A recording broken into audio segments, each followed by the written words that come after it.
Full disclosure, I received a review copy of this game on June 24th, and it took me around 23 hours in total to reach the end. I won't spoil the ending, but since I'm gonna talk about the story arc of one of the more important characters, I will be spoiling some of the things that happens during the game's midpoint. So if you want to play Deadly Premonition 2 without knowing anything beforehand, I suggest that you watch this video later.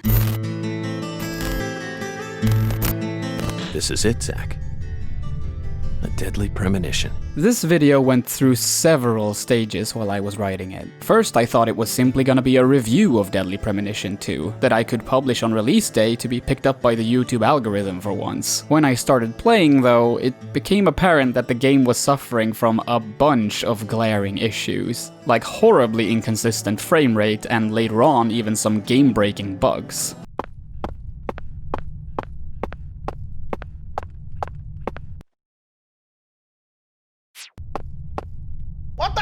So then I figured the video was maybe gonna be about the reoccurring issue of publishers releasing unfinished games. But then I realized that the general pacing of the game was constantly being interrupted by menial tasks and awkwardly stretched out quests that seemed to have been made for no other reason than to pad out the game's length. So then I thought I'd write about the issues of open world games, and why a lot of video games in general could benefit from being shorter. It became more and more apparent that this game had a lot more issues than I remembered its predecessor having, and I thought that it most likely would be a bunch of videos about those issues around the same time that I released my own, so I decided to not talk about those things. There was one issue that hit me personally though, and even though I didn't really plan on making a video related to the Deadly Premonition series so soon, I feel that it is important enough that I use the little time I have at the moment to talk about this issue, while people's attention is still focused on this game. Deadly Premonition 2, A Blessing in Disguise, was not a game that I was actively waiting for after I finished the first one 10 years ago, but it was a game that I was at least hoping to like. But at this point, I am not entirely sure that I do. The first Deadly Premonition might be the very best example of a game that is so much better than the sum of its parts. It should not work, but somehow it just does. It looked pretty ugly and old even back then. The combat was stiff and awkward, and tonally it could go from being dramatic to comedic and then back to dramatic in a matter of minutes and even seconds. And it wasn't always clear when it was supposed to be intentional.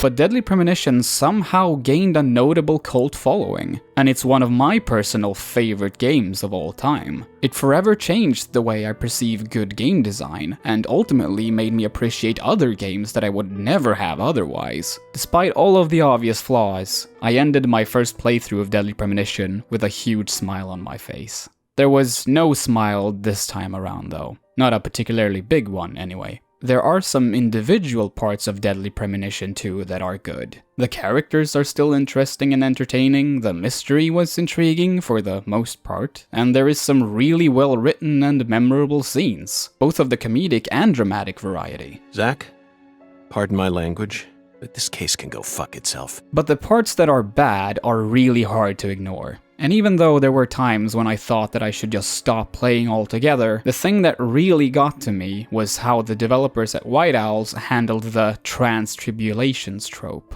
This term can be used to refer to the abundance of various kinds of media where one or several trans characters, mostly trans women, are almost exclusively defined by a tragic backstory and or a decline in mental health that somehow relates to them being trans.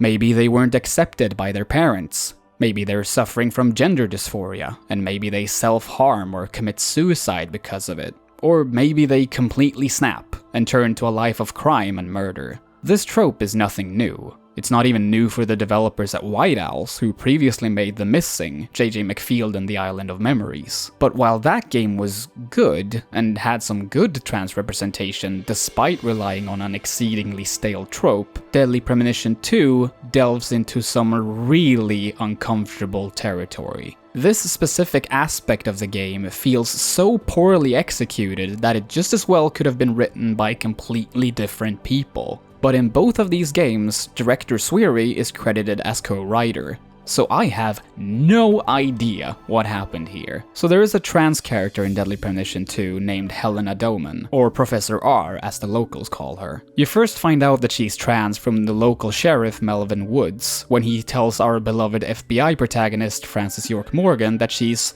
not a normal woman, which results in York scolding him. When York and Melvin's stepdaughter Patty goes to visit Helena at her house, the transphobia is brought up again, which brings York to start a whole monologue about ignorance and acceptance. But just remember this. Person's birthplace, nature, race, and physical features have no bearing on their value as a human being. We're always free, and we should respect each other just the way we are. So you shouldn't feel a need to hate Lena for no reason.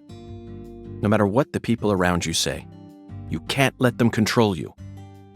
Sometimes things like common sense and decency can end up deeply hurting other people. I sincerely hope you don't forget that. Frances York Morgan said trans rights, everybody! But also, doesn't it feel a bit weird? Not that York says these things. In fact, it feels very much in line with his character to have this opinion. But think about it like this.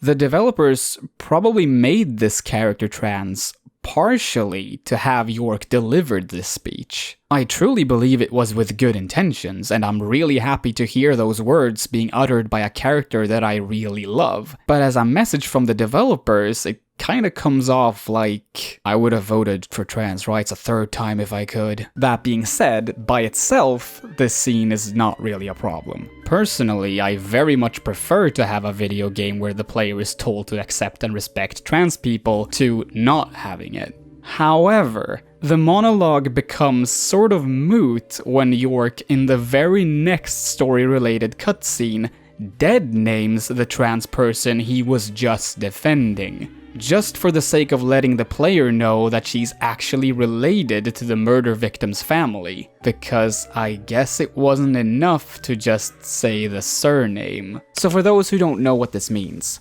dead naming someone refers to the act of deliberately or mistakenly using a name for a trans person that no longer uses that name. Most commonly, it's the name that was given to them at birth. Dead naming is a common practice for people who are trying to invalidate trans people. So you know, don't do it! Now, I won't go into details to avoid spoiling too much of the general plot, but let's just say that because of reasons, Helena goes to her old family home to try to kill her father. He didn't accept her when she came out, which was one of the reasons why she left the family and changed her last name in the first place. While dying, he says that he didn't know how to treat her, and apologizes for not doing it right. It's clear that this is intended to be a kind of sweet moment.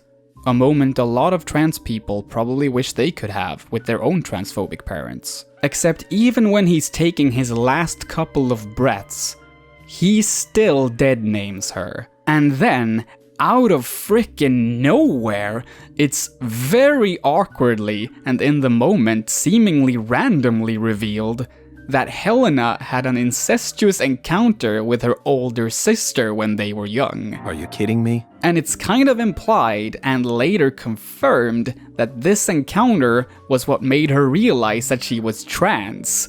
And just holy shit, that's bad. Portraying trans people as sex perverts has been done many times before. Buffalo Bill in Silence of the Lambs probably being the most famous example. And it's outdated, insensitive, and most importantly, wrong. It's stuff like this that contributes to the false and harmful belief that trans people want to get into your public bathrooms to sexually harass you. It's no different than making your villain gay in an attempt to make them more unnerving. But regardless of what the baggage is, and regardless if they're villains or not, it's still getting really tiring to see trans characters in games, films, or whatever that are reduced to their personal tragedies. Stories about the hardships of trans people needs to be made and needs to be heard, but they can't be the only stories. And they shouldn't be the first thing people think about when they think about trans people. They need to know that there is a lot more to the trans experience than suffering. If trans people are to be normalized in every different kind of media, not only do trans people need to have their own voices be heard instead of being represented by people who only have second-hand or no experience of how it is to be trans, people also need to put trans characters into stories that aren't just about their dysphoria. Trans people belong in comedy, they belong in action stories, science fiction, fantasy, political dramas, and every other kind of genre, because we are people first, just like everybody else, and trans people second. Here is a short list of games about trans characters that I personally feel a lot of developers could learn from, and games that you should definitely play yourself. Knife Sisters, developed by the small Swedish studio Transcenders, not to be confused with the Swedish YouTube channel Transparency, is about a 19-year-old non-binary protagonist named Leo, one of several LGBTQ characters might I add, who goes on dates, parties, and BDSM sessions while trying to figure out the mystery of their new suspicious roommate. It's both a wholesome story about the importance of giving and asking for consent, and a drama where the gender of the characters don't make that much of a difference except that it makes the world feel more real and more inclusive to the people who are playing. Arcade Spirits, developed by Fiction Factory Games, also allows you to play as a non-binary character who gets a job at a small, well, arcade. And as far as I can tell, the game lets you romance any of the romanceable characters regardless of your own gender. Take notes, BioWare. And one of the best and sadly most surprising things of all about Arcade Spirits is that even the villain uses the correct pronouns when talking to you. Yeah, you should probably take notes too, Naughty Dog. And speaking of pronouns, in Read-Only Memories, developed by Midboss, you get to choose from the longest list of pronouns I have ever seen in any game. You can even write your own preferred pronouns if they're not on the list. I should add that, as of recording this, I haven't played the game to the end, but it's a lovely little mystery game that has been inspired by the aesthetics of cyberpunk, but feels a lot more optimistic in the way it looks at people's rights to be who they want to be. What, you don't want to play these games because they're visual novels? Too bad! It's time you become an adult and start playing Hatoful Boyfriend! Seriously though, if any of you who are watching have any tips of your own, I implore you to write them down in the comment section. Not just because I personally want some good tips, but because, again, people need to play and make more games like these. I don't want to give the impression that I made this video to bash White Owls. This is not a problem that is exclusive to their games, and I think the missing is proof enough that their hearts are in the right place. As some of you already know, I'm non-binary. And like most other LGBTQ people, I obviously want things to change for the better, and the developers at White Owls seem like they want to do the same. But to do that, we shouldn't just be depicted as we are at our lowest, but also at our very best, and everything in between.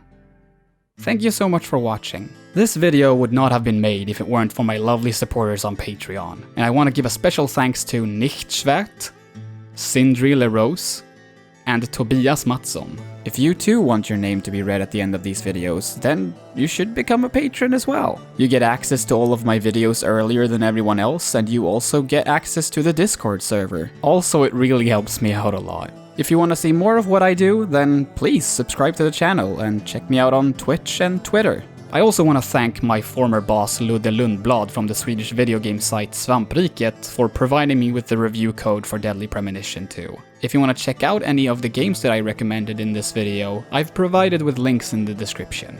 And that's a wrap.